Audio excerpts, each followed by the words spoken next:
Alright, welcome to my video. My name is Eckogen. I'll be going over the mechanics of Mookwan. He's the final boss in Shadowmoor. First, we'll talk about his attack pattern. He does a frontal 180 swipe, it's blockable.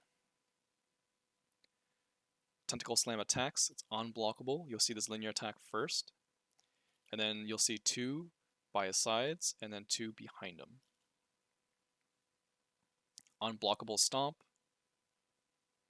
He's going to do the frontal 180 swipe again. Inner to middle to outer AoE ring attack, it's unblockable. And then he would have finished his attack rotation with a frontal blockable swipe towards the tank, and then he would have just cycled through what you saw there and what I described. Now mechanics for this boss in normal mode happen at 80 and 40%. In hard mode they happen at 90, 65, and 40%. So every phase is going to begin with the boss jumping to the middle of the room, and he's going to do an inner, middle to outer ring attack when he lands.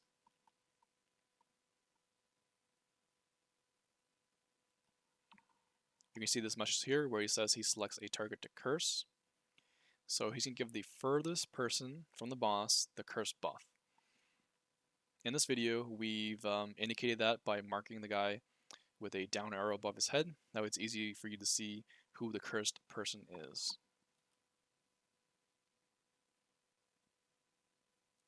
Next, he's going to pull everyone towards him, and he's going to spawn a random tentacle pool.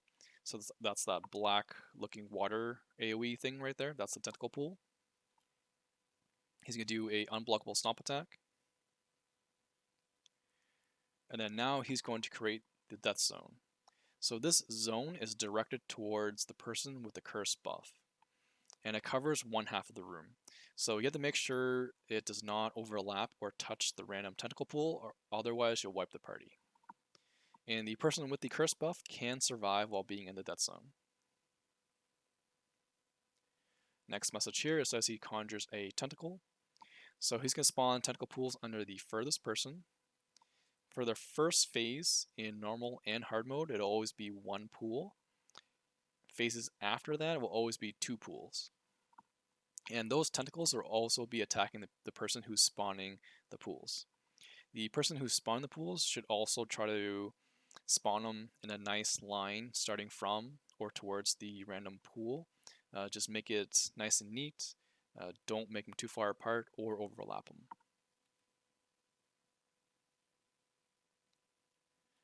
After the pool spawns, he's going to fire missiles at everyone. This is where you want to use Hanmoon block.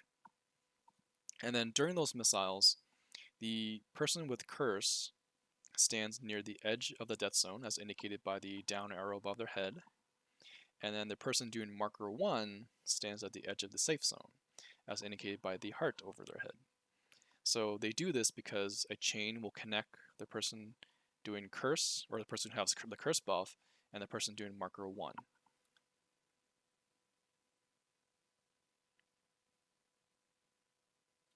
So once the chain has connected both of them, they're going to move towards the boss in sync, and they're going to try to maintain their formation.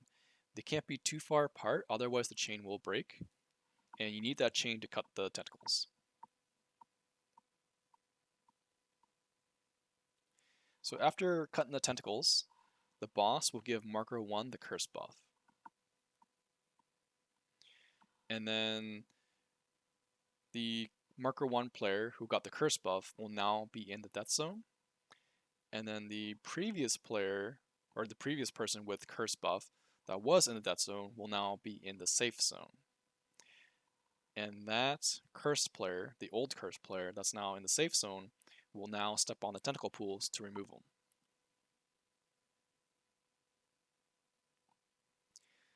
The boss will fire a death zone towards the new cursed player.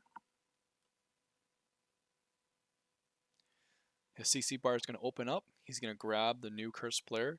This is where you want to CC him. If you don't, the new cursed player will die.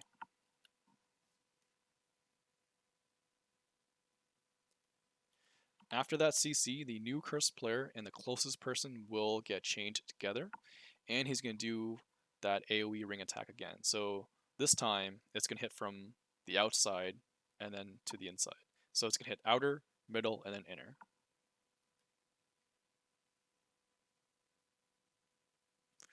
once it gets to this point here, this is where everyone needs to SS away from the boss. That's how you get rid of the chain and avoid getting hit by that inner AoE. If you don't, it's going to get someone killed, just like me here, if you don't SS away. And then he's going to end the phase with a 5-hit room-wide AoE attack. You want to use FM Sheath or Destroyer Sheath. And then that is the mechanics he does for that phase. From there, he will do his attack rotation until you push him to his next health threshold. And since he's already pushed, he's automatically going to the next phase. So remember that each phase begins with the boss jumping to the middle of the room, and when he lands, he's going to hit inner, middle, and then outer. He's going to give the furthest person the curse buff. Next, he's going to pull everyone towards him and spawn a random pool. He's going to do the stomp. The death zone is created towards the person with the curse buff.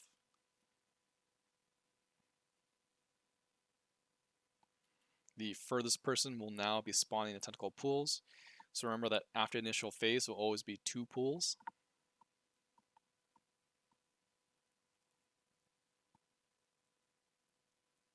He's going to be firing missiles. Use Hamu block here.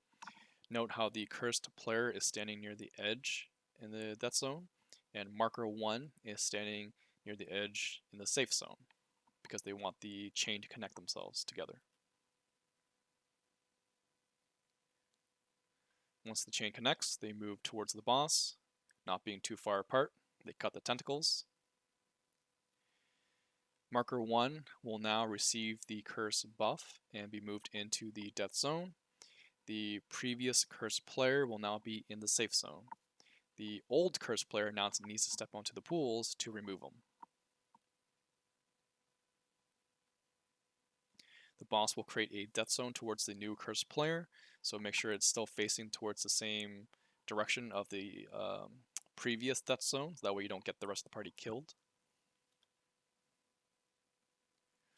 CC bar is going to open up. He's going to grab the new cursed player, CC him here. After the CC, the new cursed player will have a chain with the closest person. And now he's going to do outer, middle, and then inner. Remember that once he reaches this point, this is where everyone will SS away from the boss. That's how you break the chain and avoid taking damage from the inner AoE attack. And then he's going to finish it with a room-wide 5-hit AoE attack. Use FM or Destroyer Sheath.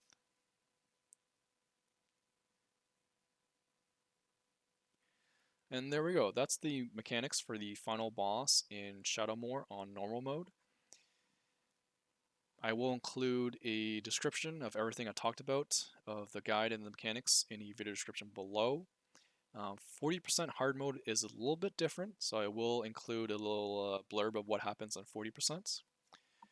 If you have questions, please ask. Please review the guide or the notes in the video description below. That will help as well. If you have any questions, please ask. Thanks for watching.